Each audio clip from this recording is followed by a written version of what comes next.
During the week of March 8th, we had no class on Tuesday due to an illness from our professor Ada Jones, and she came back on Thursday feeling a whole lot better.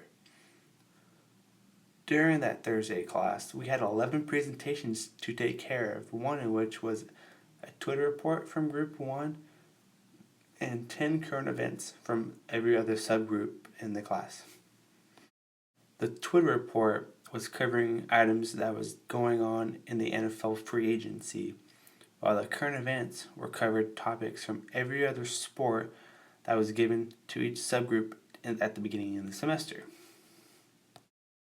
The most interesting thing that was talked about on Twitter was the free agency, but Will Ferrell was playing on 10 different Major League Baseball teams during spring training in one day.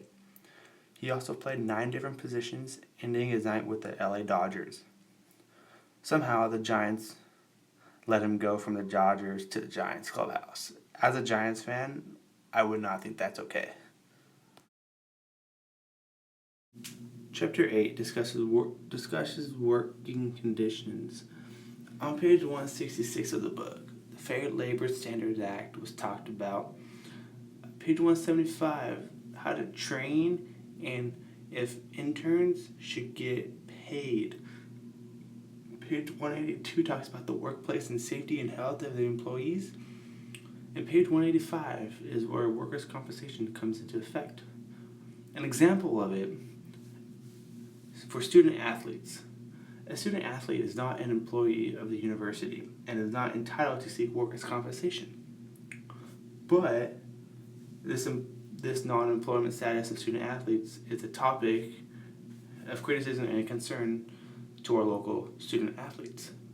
An example, Kevin Ware, a 2013 NCAA basketball player for the University of Louisville, had a gruesome injury against Duke in the Final Four in 2013.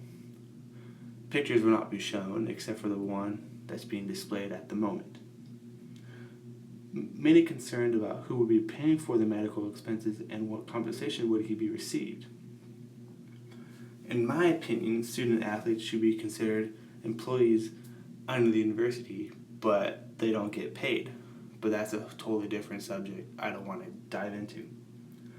But Kevin Ware was dunking 6 months after his surgery and now just led Georgia State University to the first NCAA appearance less than 2 years after the injury.